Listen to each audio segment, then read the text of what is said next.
Formalité, l'examen du texte par les lords pourrait s'avérer délicat. Emeline Van, Londres, RFI. Un dernier mot pour vous dire que la France connaît sa première vague de chaleur de l'été avec des températures supérieures aux 35 degrés Celsius. 16 départements sont placés en vigilance orange. Ainsi se referme ce journal en français facile que vous pouvez retrouver en direct du lundi au vendredi 16h, temps universel, et puis quand vous le souhaitez sur notre site internet françaisfacile.rfi.fr.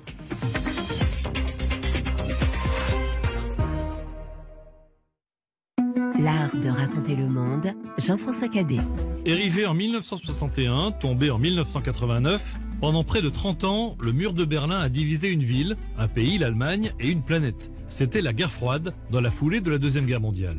Le temps d'une exposition, la Cité de l'architecture et du patrimoine raconte l'affrontement Est-Ouest, de part et d'autre du mur de la honte. L'art de raconter le monde, avec Jean-François Cadet, samedi à 18h40 TU, sur RFI. RFI et France 24 présentent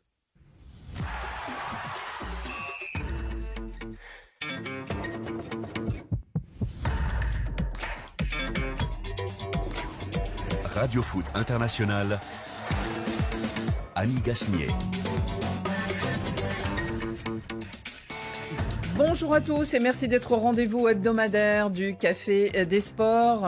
C'est la dernière émission de la semaine avant votre week-end. Nos invités du jour, je vous les présente tout de suite. Tiens, on va commencer par ceux qui ne sont pas toujours là. Bonjour Salim Bomgali. Bonjour Annie, bonjour à toutes et à tous. Notre confrère de Canal+ nous fait l'honneur aujourd'hui d'être dans cette émission radio-télévisée, n'est-ce pas, puisqu'on est en plusieurs dimensions, et notamment sur la chaîne YouTube de RFI, mais aussi ce soir sur France 24, et donc à travers la radio. Et puis Salim, vous n'êtes pas venu tout seul. Non, exactement. Je suis venu avec des petits bijoux, effectivement. Voilà, un sac à malice devant lui, et vous découvrirez ça d'ici quelques instants. Manu Teladios, bonjour. Buenas tardes, buenas noches. Buenas, si, los dos. Ça va bien ? Très bien, très bien. Oui, très bien. Alors, je vois qu'on a deux Madrilènes assis côte à côte. Ça doit vous faire plaisir. Bonjour Rémi Ngono. Comme ça, Rémi Madrilène. Alors, c'est la première nouvelle. Vous savez pas ça ? Non, mais tu le savais pas. Mais je ne peux Je être que... plaisante. Oh, mais attends, je ne peux être que parmi les meilleurs. C'est vrai que quand je suis quand même devant Xavier Barré qui n'assiste pas à la Coupe du Monde des clubs, et franchement, je te présente mes condoléances. Et il y a quand même la Coupe de Sao Tomé et Principe. Il y a aussi la Coupe du Tchad. Voilà, au Barça est qualifié. Alors, vous avez déjà dit bonjour à Xavier. Bonjour Annie, bonjour à tous. Bon, ça commence. En fait, le Barça joue que les grandes compétitions. Là, on est à une espèce de tournoi d'avant-saison. On préfère être en vacances pour gagner les vrais. C'est selon les analyses. Dans les débats du jour, justement, nous parlerons de ces Européens au Mondial des clubs. Des Européens à la peine. Enfin, pour certains, les champions d'Europe en titre ont enregistré leur première défaite depuis la Manita, piégé par l'équipe brésilienne de Botafogo et répandant la joie du côté de Rio de Janeiro. Cette fois, John Textor a battu Nasser El Khelaifi. Et puis Lionel Messi, l'éternel Pulga, a signé la victoire de l'Inter Miami sur le FC Porto. Les 32 clubs ont joué. Premier bilan de cette première semaine du premier mondial des clubs. Les maillots de foot, une passion. Une passion de Salim Bomgali mais il n'est pas le seul. Et les services marketing des grands clubs l'ont bien compris. Parfois, ils se frottent les mains. En tout cas, ils multiplient les modèles et les ventes. De quoi alimenter la passion aussi de vrais passionnés qui collectionnent dans leurs armoires ou dans leur cave ou dans leur grenier. Passionnés du foot et donc passionnés de maillots. Vous en avez combien, Salim Bomgali ? Alors, j'ai pas le chiffre officiel parce que le dernier recensement n'a pas été fait, mais on va dire que je suis à quasiment 900 maillots. Oh là là là. Vous nous direz où vous les rangez parce que ça nous intéresse. Il y aura évidemment les cartons de la semaine, ceux de nos chers auditeurs, lointains mais toujours très fidèles à cette partie de l'émission. Et il y aura aussi nos cartons au générique. Eh bien, nos deux duos sont là au rendez-vous. David Finzel et Laurent Salerno pour ce qui est des moyens radio et pour la vidéo, Yann Bourdela et Swell Kedir. Le Café des Sports, les débats sont ouverts. Botafogo, Botafogo, campeão. Botafogo! Cada jogo, Botafogo, por isso é que tu és. Émotion grande hier soir. Émotion, très grande émotion pour ceux qui nous regardent. Vous avez vu ces images sur la plage de Copacabana à Rio de Janeiro, devant l'écran géant qui retransmettait cette confrontation entre le Paris Saint-Germain, champion d'Europe, et le champion du Brésil, et aussi dernier vainqueur de la Copa Libertadores, c'est-à-dire champion d'Amérique du Sud, le club donc de Botafogo. Le but inscrit par Igor Jesus, puis la victoire confirmée sur les Parisiens ont donc mis le feu à la fan zone. Il faut savoir que Botafogo, ça veut dire mettre le feu. L'entraîneur de donc ce club, qui est l'un des grands de Rio de Janeiro, Renato Paiva, parlait d'un moment historique. Oui, vous entendez bien, d'un moment historique. Alors que sur les réseaux sociaux, bien sûr, on se réjouissait. Mais il faut dire que les statistiques nous informent que Botafogo est devenu le premier club sud-américain depuis Corinthians en 2012 dans le mondial des clubs, mais qui évidemment avait une autre formule, eh bien, à battre une équipe européenne. Et à l'époque, c'était Chelsea. Ils les avait battus 1-0. Renato Paiva, semble-t-il, avait préparé son coup en voulant eh bien, que le PSG, a-t-il déclaré, avale son propre poison. Salim, qu'est-ce que ça veut dire avaler son propre poison? C'est être pris à son propre jeu. Oui, c'est être le grandissime favori. C'est Luis Enrique qui, en conférence de presse veille de match, disait « On est réellement attendu en tant que champion d'Europe. Forcément, tout le monde nous attend et tout le monde presque joue différemment par rapport à ce qui a pu être le cas, notamment en début de saison. » Donc, il sent forcément que ces clubs-là jouent différemment et donc qu'en face, les clubs se préparent différemment. Botafogo a joué un jeu très rustre, très simple, mais d'une efficacité redoutable. Ils savaient qu'ils n'allaient pas attaquer et qu'ils n'allaient pas avoir 10 000 occasions. Ils ont été simples en défense, opérationnels en attaque sur les rares opportunités. C'est facile à dire, difficile à faire. Ils l'ont fait, bravo à eux. Rémi, est-ce que ce Paris Saint-Germain, on se souvient du football de possession de la grande époque Pep Guardiola, un peu appliqué ici à Paris par Luis Enrique. Est-ce que c'est ça aussi, ce jeu qui parfois peut être stérile? Stérile, d'autant plus qu'il avait quand même un avant-centre qui est passé complètement à côté, une seule tête. Gonzalo Ramos. Gonzalo Ramos. Alors, il avait changé quand même son équipe titulaire. Oui, c'est ça aussi. Il y avait des grandes modifications. Oui. Emery titulaire, Mayoulou titulaire. Dans toutes les lignes, il y avait des changements. Beraldo titulaire. J'ai l'impression que vous êtes en train de parler d'une équipe de quartier. Non, c'est vrai, non, mais c'est bien. On a Emery. Je pense que beaucoup de clubs voudraient ses remplaçants. Zahir, mais attends, il est quand même en équipe de France.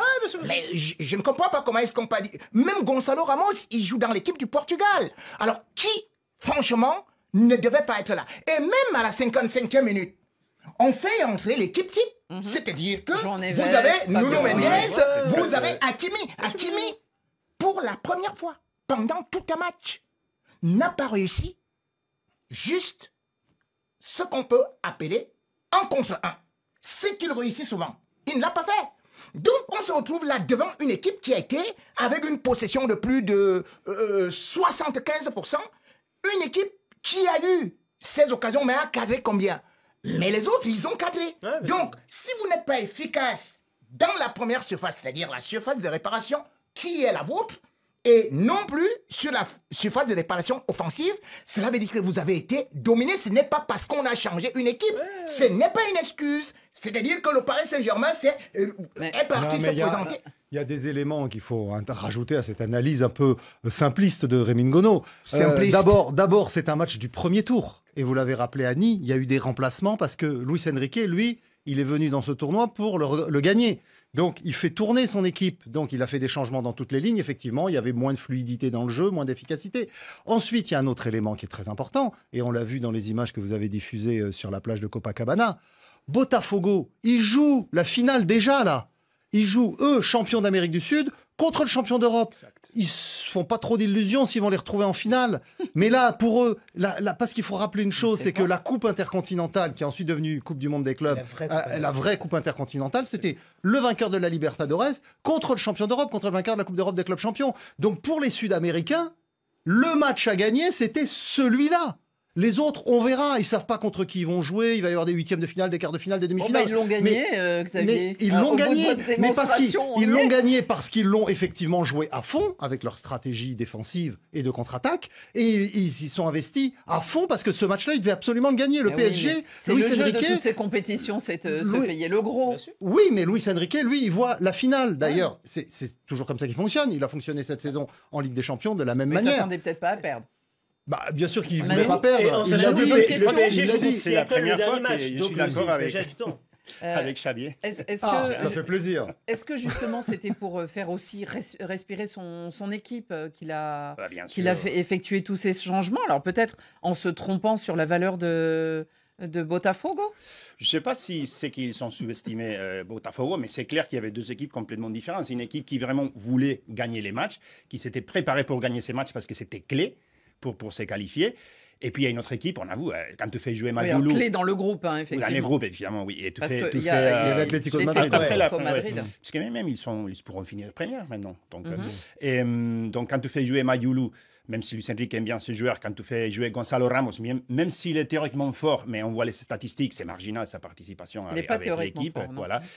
Ça montre que c'était pas l'équipe fait pour gagner. Et l'effet de faire 4 remplacements d'un coup, ça montre aussi que Luis Enrique attendait pas de tout ça. Il était un peu énervé. Salim, encore une question. Est-ce que John Textor avait dopé son équipe en lui disant sur mes terres, je suis américain, je suis propriétaire de Botafogo. Est-ce que sur mes terres, vous pouvez battre l'équipe de Nasser El Khelaifi parce qu'avec Lyon, il n'y arrive pas en France? Est-ce qu'il les a encouragés avec une prime? Ça, on le saura. C'est la même question. Avec des vacances quelques vacances supplémentaires. Je sais pas où là. C'est ça. Non, mais ce qui est sûr, c'est que pour John Textor, propriétaire de Botafogo, propriétaire de Lyon, qui a des actions dans Crystal Palace et d'autres équipes, réussir à faire ça contre le club de Nasser El Khelaifi, comme Xavier l'a très bien dit, contre le champion d'Europe en titre, et dire au final presque qu'on est la meilleure équipe du monde, entre guillemets, pendant quelques instants en tout cas. Quelques minutes. Pour John Textor, même si après le match, d'ailleurs, il a été très soft envers Nasser El Khelaifi, son ami, puisqu'ils sont devenus amis maintenant. Il y a quelques mois, c'était le chapeau de cow-boy, maintenant ils sont amis. Mais c'est dire à quel point... Il y a de l'argent en jeu, je crois. Bien sûr, il y a la DNCG, il faut être bien aussi avec le PSG et Nasser El Khelaifi. Toujours. Mais, encore une fois, en termes de symbole, pour lui, au fond du même, c'est l'un des plus beaux moments de sa carrière de président, c'est sûr. Évidemment. Je crois que c'était plus important battre l'équipe d'El Khelaifi que battre les champions d'Europe. Oui, c'est vrai. Pour Botafogo et pour Lyon par ricochet, c'est important parce que ça fait presque 17 millions d'euros qui sont déjà, ou de dollars qui sont déjà rentrés dans les caisses. Donc avec la perspective d'aller au moins en huitième de finale. Grâce à 2 victoires plus la prime de participation. Donc là, ils vont avoir déjà plus de 20 millions de dollars de recettes. Donc c'est une compétition qui est bien content aussi avec pour ça. Textor. Et Xavier le dit bien, parce qu'effectivement, l'argent va dans les caisses de Botafogo, mais pas trop en fait. Voilà, ça, Textor qui est très on ne sait pas trop. Après, on ne sait pas trop. Bon, prochain match du PSG, ça sera lundi soir face à Seattle. Défaite interdite pour ces Parisiens s'ils veulent continuer dans la compétition, car en parallèle, l'Atlético Madrid, qui s'était donc pris 4-0, a battu Seattle 3-1. Et d'ailleurs, il y a eu au Brésil, je crois que c'est le canal qui retransmettait, qui s'est amusé à mettre Paris, Saint-Germain, premier match 4-0 contre l'Atlético, après la Manita, et là, ils avaient perdu 1-0. Donc, ça a beaucoup plu du côté du Brésil, il faut bien. Il y a eu d'autres Européens qui ont trébuché hier. It is Messi. Lionel Messi! He's done it again! Perfection. His 50th goal for Inter Miami is a... Magic Messi avec son maillot rose, n'est-ce pas, flamant rose, de l'Inter Miami. Il est aussi précis qu'il le fut avec le Barça au temps de sa jeunesse. Et l'Inter de l'infatigable Pulga a dominé le FC Porto, lui infligeant une défaite de 2-1 dans ce groupe A. Est-ce que Messi et sa bande de copains... qu'on a vu du côté du Barça assez longtemps, qu'on pourrait dire être des pré-retraités sur la pelouse. En tout cas, dans le club, pour cette saison, ils sont qualifiés un peu par hasard. On vous l'a raconté aussi, parce qu'ils ne sont pas champions de MLS. Mais bon, il y a Messi. Est-ce qu'ils sont convaincants ? Pas pour moi. Faut voir. Moi, si on voit les matchs, la première mi-temps, c'était pour Porto. Même ils sont pour marquer un deuxième but. Il y a un poteau qui était Samou, je crois qu'il a frappé. Après, bon, Porto, c'est pas non plus la meilleure équipe de l'Europe, et Messi, il a encore du talent. Donc, quand on lui demande pas de dribbler 3 joueurs lors de la même action, comme il faisait avec Barcelone, et qu'il s'amuse à être relayeur, passer, évidemment, là, il a un sublime coup franc, en l'occurrence. Le coup franc, évidemment, aussi. Et il a la classe encore. Après, est-ce qu'ils vont aller plus loin? Je crois que dès qu'ils sont une équipe type Manchester City, PSG, évidemment, ça, on verra la différence entre la MLS et les championnats européens. Mais quand même, le FC Porto, c'était pas n'importe qui, Xavier. Oui, alors Porto sort d'une saison très compliquée. Hein. Oui, ils ont perdu leur entraîneur, c'est Benfica et le Sporting qui ont fait perdu leur président. Oui, qui ont fait la course en tête. Ils ont perdu beaucoup de joueurs importants. Ils ont eu une saison compliquée et ils se sont qualifiés parce que effectivement dans le jeu du tableau de qualification, il y avait 2 clubs par pays et donc ils étaient avec Benfica devant le Sporting au bénéfice de l'indice UEFA des années d'avant. Voilà, donc ils méritent.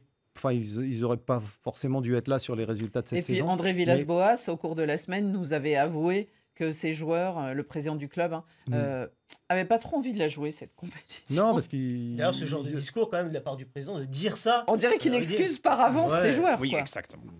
C'est étrange. Le parapluie, alors l'Inter Miami... Parasol. Oui, ou parasol. L'Inter Miami en a profité.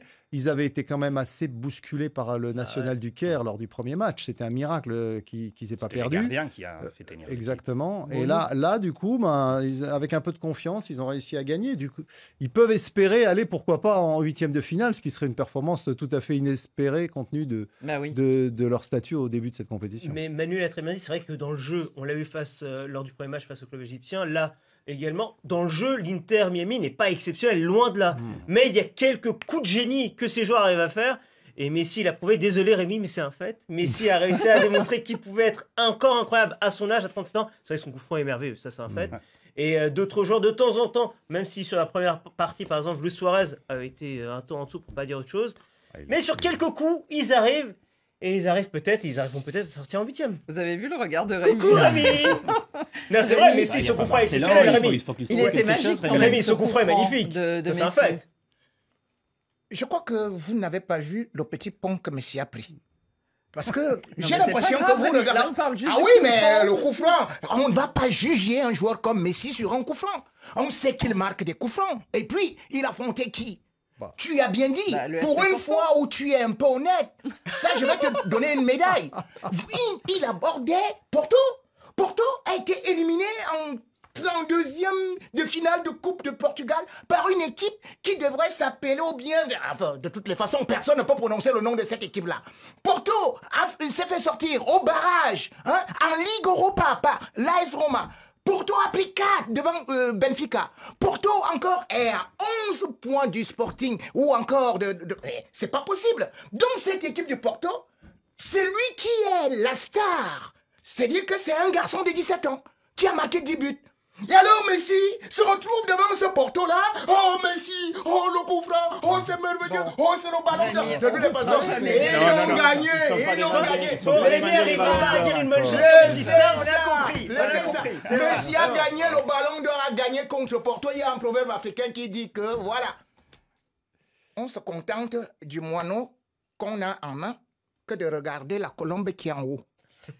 L'Inter Miami jouera et ce sera le clash de ce groupe A. Ça sera face à Palmeiras, le club brésilien. Ça sera mardi soir.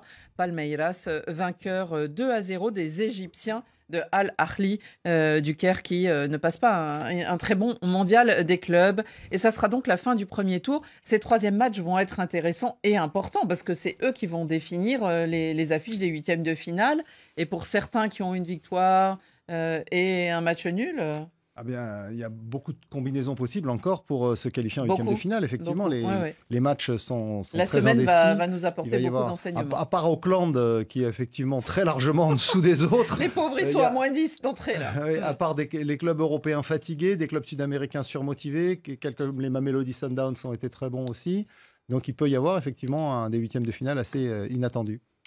Alors, c'était la première semaine. Toutes les équipes, les 32, ont joué. On va s'amuser à dresser notre premier bilan, mais plutôt personnel. Welcome to a new adventure in international club football. Welcome to the 2025 FIFA Club World Cup.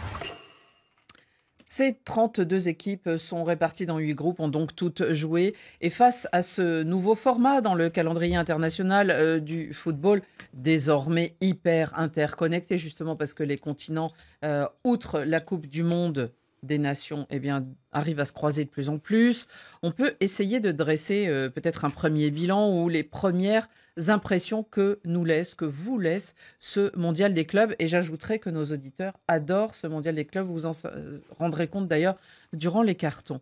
Manu Teladios, qu'est-ce que vous retiendriez, vous? Est-ce que l'entrée en liste du Real Madrid, qui est toujours un peu dans le dur, ça vous a marqué dans ces premiers jours? Ça m'a pas étonné, mais ça m'a un peu étonné quand même. Mais pas l'effet. Xabi Alonso, il va rien changer au bout des 5 jours. Voilà. Mais j'attendais beaucoup plus des joueurs. Voilà, il y a des joueurs, voilà, excuses. ça. J'ai eu la chance de parler avec un ancien joueur de salle, il m'a dit, ouais, même quand tu as un nouvel entraîneur, tu as envie de montrer. Et là, j'étais un peu déçu. Après, par rapport au tournoi, je trouve un peu que c'est un tournoi pour ceux qui aiment bien les foot. C'est pas comme la Coupe du Monde où il y a une appartenance, les gens qui soutiennent l'équipe de son pays. Ici, sur tous les pays où on consomme le foot, comme l'Espagne, la France, je crois que c'est ceux qui aiment bien le foot, qui aiment bien regarder, mais pas trop les restes. Je m'amuse à penser à Luis Enrique qui a dit, nous, on représente la France. Il dit, je crois que les gens de Marseille ne se sentent pas trop représentés par le PSG, plutôt se sentent représentés par Botafogo. Oui, parce que le club de foot, c'est une vraie passion différente. Et puis pour les joueurs, j'attends encore, c'est un peu tôt pour voir, j'avais envie de voir Mastantuono, de voir pas mal de joueurs. Je suis étonné des performances des joueurs vétérans, aussi comme Sergio Ramos. Tu dis peut-être, ce sont les joueurs vétérans qui arrivent en fin de saison, qui maîtrisent un peu mieux son corps, qui sait qu'est-ce qu'il faut à ce moment de la saison, qui seront un peu plus en forme, mais c'est encore très tôt pour voir mais c'est pas la fin de saison les partout. papis. Non, je dis pour les joueurs attendus, oui, saison. voilà. Oui, mais je parle en Japon, en Corée, ils sont c'est pas pour autant qu'ils ont gagné, mais des équipes ils sont en pleine saison. Vraiment, donc il y a des déséquilibres complets entre certaines équipes européennes, on l'a dit, qui sont vraiment eux en pleine trêve normalement. Et puis les équipes sud-américaines et notamment brésiliennes qui eux sont en plein championnat. C'est pas le cas par exemple des Mexicains. Oui, mais il y a même 3 types, j'ai presque envie de dire, d'équipes. Il y a ce que vous avez évoqué, Xavier, avec des équipes qui sont en pleine saison. Il y a des équipes qui, au final, changent d'équipe avec des joueurs qui ont été intégrés. On pense au Real avec Trent Alexander-Arnold, City qui a intégré ses nouveaux joueurs. Et puis, vous avez d'autres équipes qui sont ces équipes que je viens d'évoquer qui sont presque en pré-saison. Et puis, vous avez d'autres équipes qui sont vraiment en fin de saison, puisqu'il n'y a pas de nouveaux joueurs, Chelsea et d'autres équipes. Donc vous avez 3 types d'équipes presque, avec des niveaux donc vraiment différents. Oui, et donc, qui ont des objectifs très différents. C'est ça, là on a évoqué Porto tout à l'heure de manière taquine, mais c'est un fait, Porto est vraiment en fin de saison, a envie que cette saison se termine très vite, entre guillemets, pour se reposer. Vous avez City qui a déjà envie de montrer et de tenter des choses, le Real c'est un peu la même chose aussi. Donc vous avez tellement d'équipes tellement différentes, ça donne une compétition étonnante, alors je dirais pas intéressante au max, mais il y a des choses intéressantes, en tout cas étonnantes à regarder. J'ajouterais un quatrième type, c'est les équipes qui viennent pour s'amuser. Comme les équipes de l'Océanie qui viennent pour passer un moment, comme les gardiens qui a quitté son travail parce qu'il n'avait pas de vacances pour venir jouer. Il a posé des congés sans solde, je précise. Et voilà, ça c'est aussi sympa de voir. Rémi, alors nous, en plus, signalons quand même qu'on a un décalage horaire qui est très défavorable parce qu'il y a des matchs qui sont à 18h ou 21h. Après, il y a des matchs à minuit. Et comme cette nuit, le PSG, c'était 3h du matin. Alors, je pense qu'on s'accroche beaucoup au résumé. Je ne suis pas sûr qu'on voit tout le match entier. Vous êtes levé, Rémi, pour le PSG ? Non. Je dois dire non. Alors, Rémi, racontez-nous, vous, qu'est-ce qui vous marque au bout de cette première semaine de cette nouvelle compétition ? Première chose, je constate quand même que par rapport à l'équilibre des continents, on peut se dire que les Sud-Américains sont prêts, physiquement, techniquement. C'est-à-dire que sur 8 matchs, justement, on se rend compte qu'ils n'ont pas perdu. Ils ont marqué 14 buts. Ce qui veut dire qu'ils ne jouent pas seulement à la défensive. Et d'ailleurs, quand je vois même... 0 défaite, Rémi. 0 défaite, c'est ça que je dis. Donc, quand vous regardez également ça, vous voyez quand même qu'ils sont beaucoup élus homme du match. C'est-à-dire que quand vous voyez Jésus qui est devenu le vrai Jésus, c'est-à-dire qu'avec 2 buts et 2 fois élu homme de match. Ça, c'est une première remarque. Celui de Botafogo, le Jésus de Botafogo. Le Jésus de Botafogo. Puis maintenant, concernant les clubs européens, on constate quand même que ce n'est pas encore ça où beaucoup cherchent encore vraiment à s'installer. Et bien évidemment, vous allez me demander au niveau du Real Madrid. Xavier était tout content tout de suite là, que là, justement, vous avez pu constater que là où vous dites que c'est le championnat de la sécheresse, des chameaux et consorts, vous avez pu constater que Al-Ali, bien évidemment, ce sont des joueurs européens qui sont partis là-bas et que c'est une très bonne... Voilà. Et donc, c'est Al-Hilal. Al-Ali, par contre, bon, je ne suis pas beaucoup déçu parce que même quand j'ai vu comment est-ce qu'ils jouaient, ils ont joué la Ligue des champions en Afrique, je n'étais pas convaincu par leur jeu. C'était pas convaincant. Mais j'ai dit que pour le Real, Xavier n'oublie pas une chose. Premier match de Hansi Flick avec Barça, la saison dernière, ils prennent 3-0 face à Monaco. On connaît la suite. Donc aujourd'hui, Xavi arrive, il est en train de vouloir mettre un système avec le pressing pour des joueurs qui ont eu à travailler avec Ancelotti, qui se repliaient comme des tortues dans leur coquille. Donc aujourd'hui, c'est un autre système qui est difficile à pouvoir absorber. Donc c'est pour ça que je dis que ne dansez pas encore, ce Real peut être très très dangereux. Vous voyez ce que vous avez dit, Rémi, et justement c'est pour ça que cette compétition, on a l'impression que c'est presque un tournoi de pré-saison. Où Xabi Alonso va devoir prendre son temps pour ajuster ses joueurs, etc. En plus, il faut préciser, juste une chose, il faut préciser qu'en plus, il lui manque son meilleur buteur. Puisque Mbappé était à l'hôpital, mais vous voyez, final, on n'est pas sûr qu'il fasse le tournoi, donc c'est aussi un handicap. Il a rejoint quand même le groupe. Mais côté Real, il y avait même l'idée que Xabi Alonso reprenne l'équipe après la Coupe du Monde pour éviter des problèmes, et que ça c'était Solari et Lou. Et finalement, vous, l'argent qu'il y a, en plus de fait de gagner la première Coupe du Monde, ils ont décidé que ça soit lui, pour lui donner aussi un peu plus de temps pour préparer l'équipe, mais ce n'était pas l'idée tout au début. Salim, qu'est-ce que vous retenez, vous, alors, de cette première semaine? Alors, je vous dis, il y a encore une fois eu des choses positives, d'autres négatives. Moi, il y a quand même une chose négative, pardon de le mettre en avant, les stades.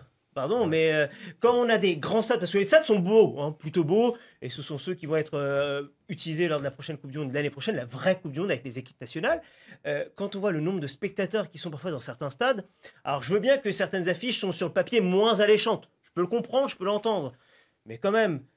cette Coupe du Monde, elle est loin d'être une réussite, à part, je crois, le match du Real, justement, où le stade était plein. Tous les matchs du Real, le stade absolument. Le PSG, quasiment. Au début, non, mais au bout des 15-20 minutes, les gens sont arrivés. Sont entrés, effectivement, vous avez raison. Mais à part ça, sinon, on a des stades vides ou quasiment vides. Il y a eu un match, une rencontre à 3000, un peu plus de 3000 personnes. 3000 personnes dans un grand stade de 40 000.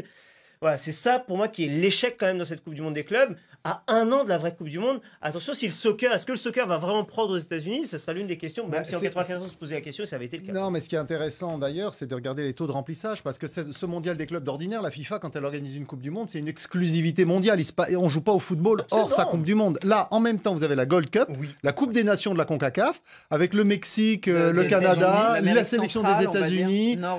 Effectivement, il y a aussi Curaçao d'ailleurs. Et l'Arabie Saoudite qui l'a joué. Et l'Arabie Saoudite qui est invitée. Donc, le championnat des États-Unis continue. La MLS continue. Les championnats sud-américains continuent. Exactement. Sans leur club. Non, mais pour ce qui est justement des affluences au stade, un certain nombre d'affluences. Les gens travaillent aussi en fin juin. Oui, mais la MLS qui s'est installée aux États-Unis maintenant depuis 30 ans qu'elle existe, eh bien, les taux de remplissage, c'est du 100% dans les stades. Pas tous, parce qu'il y a des très grands stades qu'ils utilisent d'ailleurs qu'à moitié de la capacité. Il n'y a plus que 2 clubs qui font dans des grands stades. Il y a Chicago et un autre. Mais sinon, les autres clubs, ils sont pratiquement sold out à chaque match. Donc, le soccer marche aux États-Unis, mais quand vous organisez cette Coupe du Monde du club en même temps que le championnat des États-Unis, qui lui fait recette, parce que les clubs ont réussi à fidéliser des supporters, et que les équipes nationales, Mexique, États-Unis, Canada et quelques autres qui sont en train de jouer une autre compétition, bah forcément, vous pouvez pas remplir les stades. Et même, je vais préciser, par exemple, la Gold Cup, avec parfois des matchs qui ont lieu quasiment en même temps. Hier, typiquement, il y avait une rencontre de Coupe du Monde des clubs, et en même temps, les États-Unis qui évoluait face à l'Arabie Saoudite. Mais forcément, le match États-Unis-Arabie Saoudite, il y avait beaucoup plus de monde que sur la rencontre de la Coupe du Monde des clubs. Une petite question, est-ce que vous savez, ce qu'on dit, en tout cas en Espagne, au propos de Kylian, est-ce qu'il va participer à ce tournoi ? c'est qu'il a quitté déjà l'hôpital, il reprend petit à petit. Donc normalement, il devrait... Oui, on parlait que c'était un virus qui avait touché plusieurs joueurs, donc il a pris la plus mauvaise partie. Mais normalement, il reprend petit à petit. Je ne sais pas s'il sera prêt pour les prochains matchs, mais l'idée, c'est qu'il joue. Mais cependant, c'est son remplaçant qui a été le meilleur joueur, hein, parce que quand on voit le jeune Gonzalo Garcia, on voit quand même que, c'est vrai, il manque un face-à-face, mais on a vu son apport en ce qui concerne, bien évidemment, la détente, ce qui manquait beaucoup au Real. Ils joueront dimanche soir, ça sera contre le club mexicain de Pachuca. Juste une autre question, Xavier Barré, rapidement, mais la météo a un rôle énorme. On peut s'inquiéter pour la Coupe du Monde de l'année prochaine ? Entre les ouragans et la touffeur, on peut dire ce mot, tellement on crève de chaud là-bas. Il y a 3 matchs déjà qui ont été perturbés par les intempéries sur ceux qui se sont déroulés là, sur la première journée et demie. Donc c'est vrai que ça fait beaucoup. On peut rappeler qu'en 2002, pour la Coupe du Monde au Japon et en Corée, comme c'était justement la saison de la mousson et qu'elle n'était pas favorable, ils avaient avancé les dates pour éviter justement au maximum la saison dite de la mousson. Mais là, au Qatar, on avait carrément changé de saison. Oui. Et là, le problème, c'est que l'année prochaine, les dates ont déjà été fixées et c'est les mêmes. Hein, c'est les mêmes. 2-3 jours près, c'est les mêmes. Bon, en tout cas, une compétition que vous pourrez continuer à suivre grâce à Radio Foot, et cela dès lundi. Un tournoi, en tout cas, avec 32 clubs, et qui nous fait donc découvrir des nouveaux maillots, des nouveaux designs, de nouvelles couleurs. Tu transmets quelque chose à travers un maillot, une histoire, un moment et tout. Et pour moi, les maillots, c'est des moments pro, perso et autres. Alors une telle compétition est sans doute du pain béni pour les clubs et surtout les services de marketing. Exhibition des maillots, des couleurs en Mondiovision. Je pense que beaucoup de personnes auront vu ces images de Johnny Depp et Snoop Dogg avec le maillot de Botafogo justement pendant le match. Alors ils devaient être ravis du côté de Rio, ça doit faire vendre des maillots. Est-ce devenu quelque chose d'essentiel, Xavier Barré, pour les finances des clubs, avec ces pléthores de maillots 1, 2 et 3 qu'on change. Même 4 maintenant. Ouais, s'ils le font, c'est qu'ils y trouvent leur compte. Mais maintenant, c'est vrai qu'il faut regarder. Pour la Ligue 1, par exemple, les clubs qui vendent des maillots, c'est forcément les plus populaires. Xavier Barré, un nouveau maillot. Le PSG, c'est l'OM, c'est Lyon, c'est Lens. Les clubs de deuxième partie de tableau qui n'ont pas un énorme soutien populaire, ils ne font pas 3 ou 4 maillots, ils en font 2 et déjà le deuxième, ils ont parfois du mal à l'écouler. Donc c'est effectivement un business qui fonctionne avec les clubs qui ont des forts soutiens populaires, qui peuvent bien sûr vendre déjà auprès de leurs supporters, mais aussi dans le monde entier quand le club a de bons résultats. On se souvient quand Cristiano Ronaldo avait annoncé qu'il quittait le Real pour la Juve. Je crois que l'été, avant même que Cristiano Ronaldo ne joue son premier match officiel, ils avaient déjà vendu 1 million de maillots, ce qui payait pratiquement... son transfert. Non, le salaire, parce que le transfert, c'était peut-être un peu plus cher. Il n'y avait pas véritablement de transfert, mais il y avait une prime. Je me souviens, quand il y a Messi qui est arrivé à Paris, je crois que j'ai entendu que c'était 300 000 maillots qui attendaient vendre. Ça fait une quantité énorme. Oui, parce que c'est assez cher les maillots en Europe, dans les boutiques officielles. Mais quand on évoque l'accessoire de mode, presque, que sont ces maillots, j'appellerais, il y a 2-3 saisons, c'était Naples qui s'était dit, on va aussi s'adapter aux fêtes. Il y avait eu un maillot spécial Halloween. Il y avait eu un maillot spécial Noël. Sur la saison, une douzaine de maillots différents. Rendez-vous compte, une douzaine de maillots. Et ils avaient réussi au final à en vendre et au final à presque se faire remarquer en quelque sorte. C'est aussi ça, au final, un maillot. C'est un accessoire de mode et ça permet aussi à certains de se faire remarquer, à des clubs de se faire remarquer. Ouais. Et c'est un accessoire de mode. Vous allez voir dans ce studio aujourd'hui. Du coup, on a motivé nos consultants. Et ils sont venus, ils sont en train de s'habiller devant les caméras. Oui, alors le lion. Non, mais c'est quel lion ça? C'est quel lion? Je ne sais pas. Ah, le continent. Le continent. Évidemment. Rémi, est-ce que les clubs africains sont aussi rentrés dans cette effervescence d'avoir un maillot 1, 2, 3, 4, de changer d'une saison sur l'autre, un détail pour vendre des maillots? Non, malheureusement. Les moyens financiers ne le permettent pas dans la mesure où, justement, les grands sponsors ne viennent pas solliciter des clubs africains. Il fut un temps où il y avait des stars en Afrique. Mais maintenant, très tôt, les stars sont pratiquement... Voilà, ou alors ils vont jouer dans des championnats en Afrique du Nord et tout ça.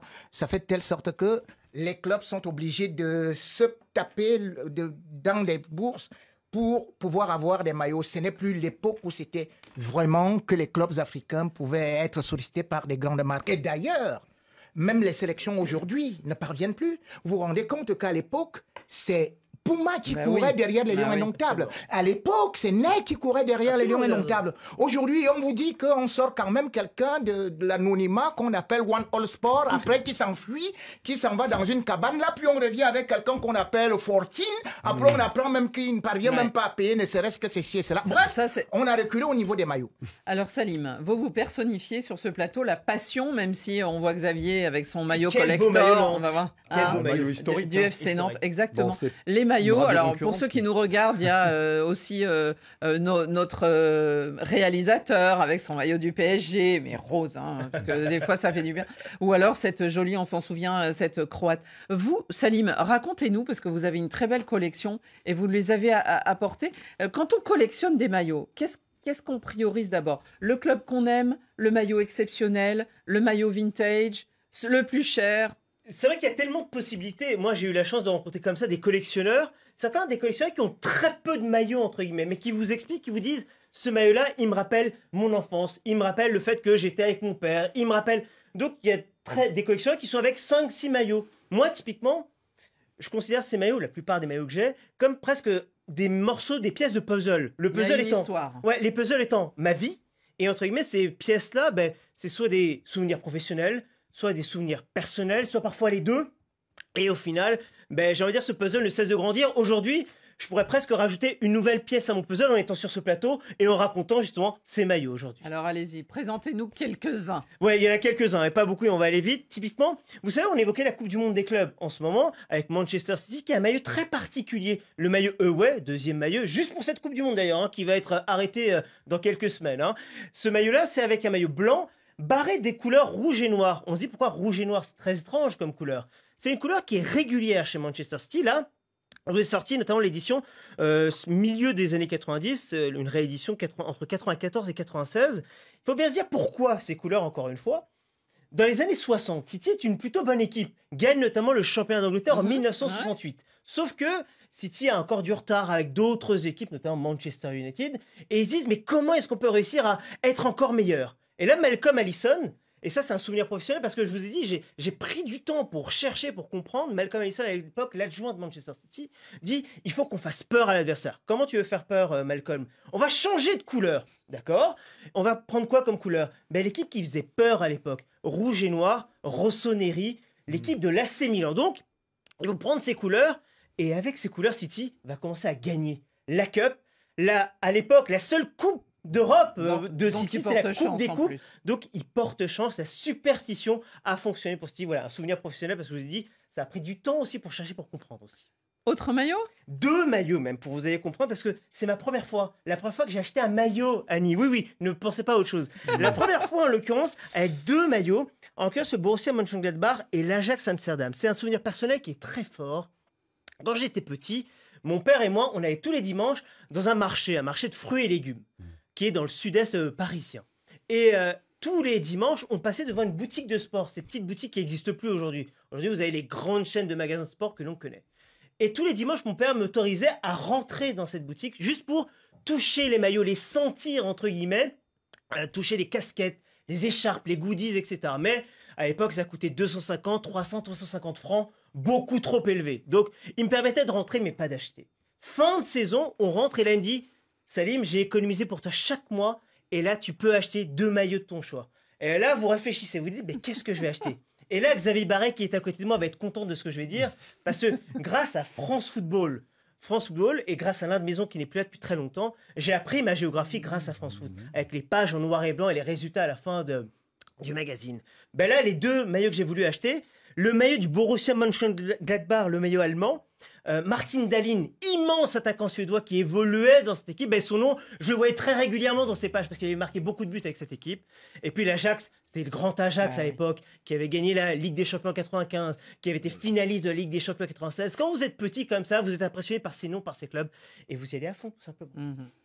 Avant que vous continuiez avec votre beau maillot, Rémi, vous avez un autre maillot là sur la table et ça a enthousiasmé souvent les les Africains quand vous exhibez avec ce maillot-là? Oui, je commence d'abord. Pourquoi est-ce que j'ai mis celui-ci? Oui, non. On a deviné? Non. Vous savez pourquoi je mets ça? Parce que les lions indomptables ne le mettent pas. Vous savez pourquoi? Ils disent que c'est le maillot de la malchance, de la poisse. Parce qu'ils le portent plutôt en vert. Ils préfèrent en vert. Et c'est ce que je vais dire aujourd'hui aux Camerounais, que mais vous oubliez l'histoire. C'est avec ce maillot que les lions indomptables gagnent la première CAN en 84 en Côte d'Ivoire. Donc, il y avait une bonne génération. Mais le maillot vert qu'ils sont en train de dire que ça porte chance, c'est avec ça que les lions indomptables vont prendre 6-1 en Coupe du Monde face à la Russie. Donc c'est pour ça que je dis que non, ne cherchez pas tout simplement le maillot, la couleur, mais non, ce n'est pas possible. C'est parce que... Mais ma préférence, c'est ici. On a fait un voyage ensemble au Niger où vous aviez ce maillot-là. Nous avons fait ensemble. Évidemment. Et pourquoi est-ce que je prends ce maillot? Parce que Aristide Bancé. Aristide Bancé. En fait, on avait été reçu par le chef de l'État. Et d'abord, j'ai été surpris que le président de la République nous écoutait et il récitait à peu près, nous étions ensemble, Annie, où il parlait du football et de notre émission. Et même son prédécesseur, lui aussi nous a reçus, il parlait de la même émission et il m'a même prêté quelques proverbes pendant cette occasion.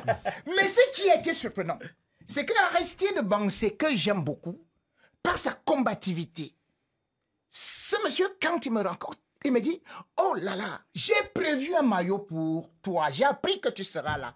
Mais j'ai oublié le maillot au Burkina Faso. Il s'est arrangé, je ne sais par quel miracle, pour que ce maillot quitte du Burkina Faso pour venir me trouver au Niger. Et dès lors, il est devenu le meilleur de ma collection. Le peuple burkinabé aussi, ma seconde partie, tout comme le peuple nigérien. Et j'adore particulièrement danser. Allez, encore un, Salim, avant qu'on passe au carton. Alors, je finis à ce moment-là. Je vais écarter ce maillot de l'OM. Je le dis juste, pourquoi ce maillot de l'OM? Et je le dis en 2 secondes. C'est un maillot précieux, c'est un maillot unique. C'est un maillot qui a été préparé pour la finale de la Coupe UEFA de l'Olympique de Marseille en 1999, à l'époque, quand on jouait les Coupes d'Europe.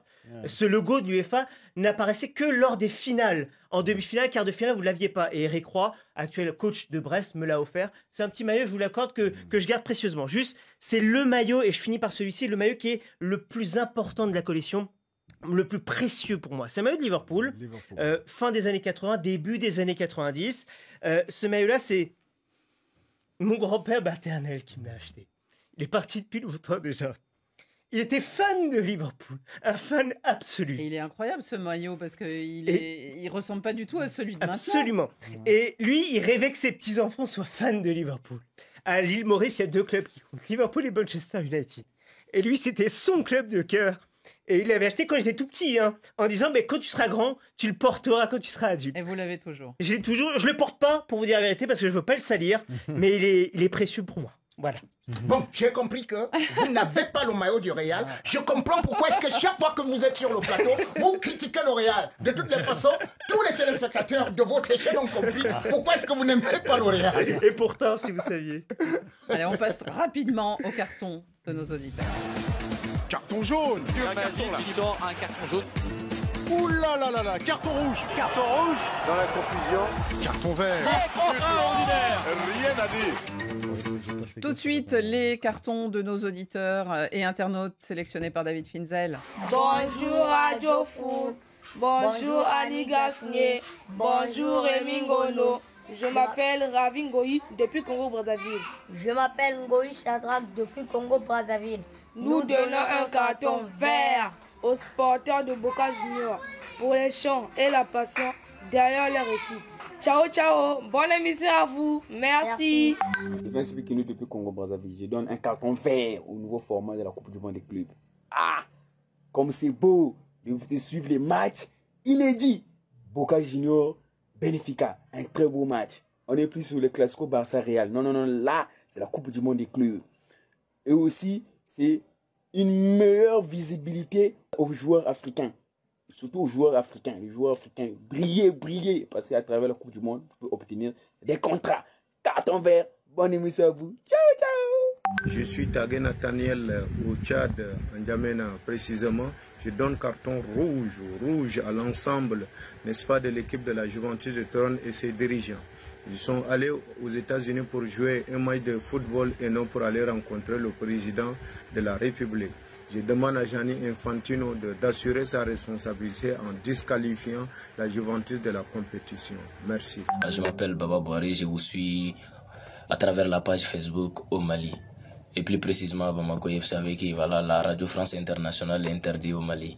Alors je donne un carton rouge à des hommes, des journalistes sportifs, en l'occurrence Rémi Gono et Nabil Djelic, qui ont passé toute la semaine à nous tympaniser après le match nul de l'Inter Miami face à Al Hilal, avec des mots pas amicaux envers le goët Lionel Messi.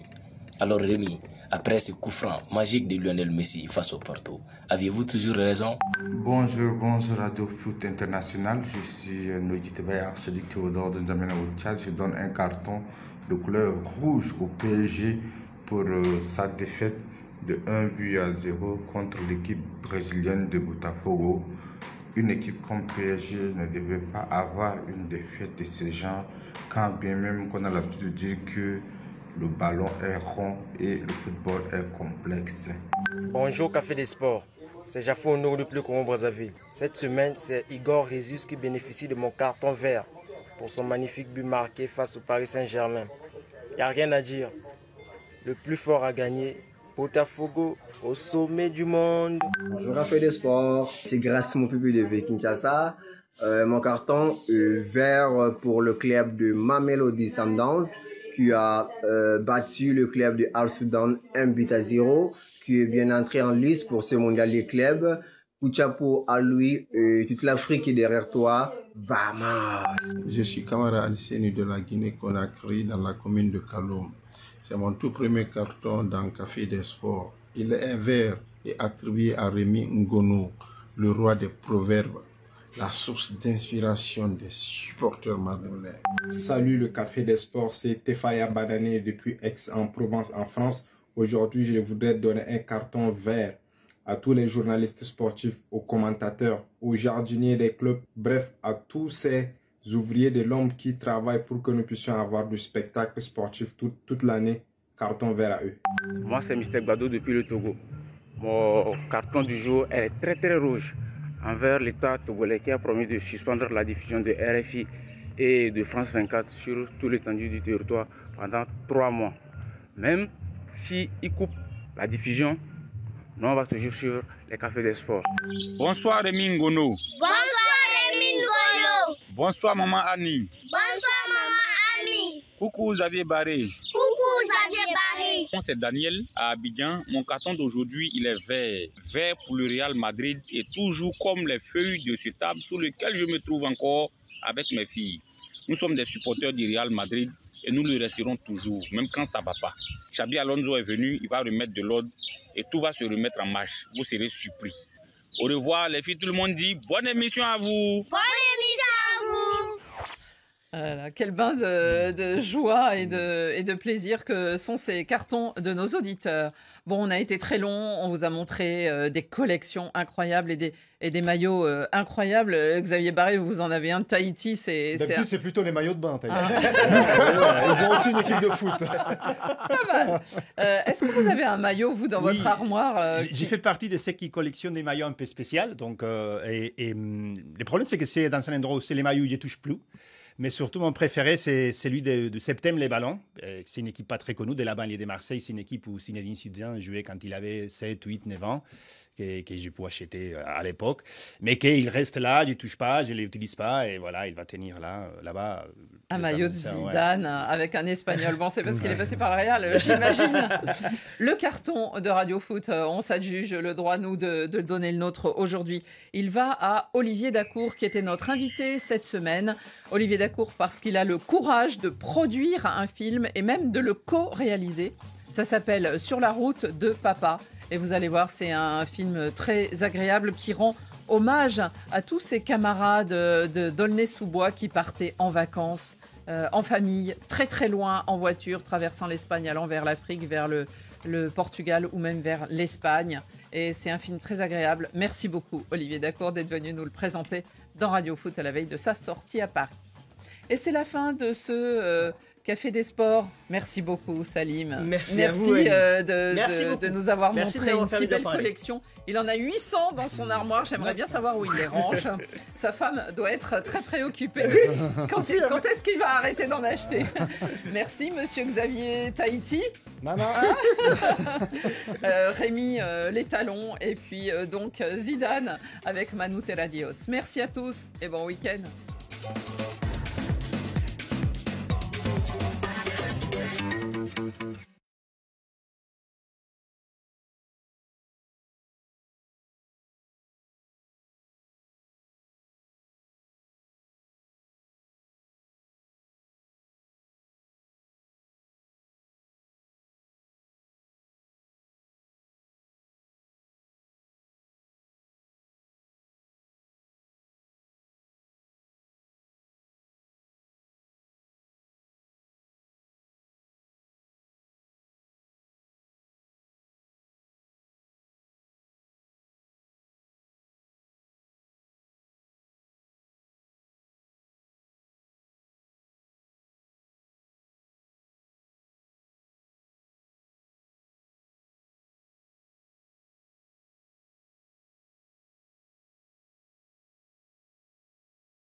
RFI et France 24.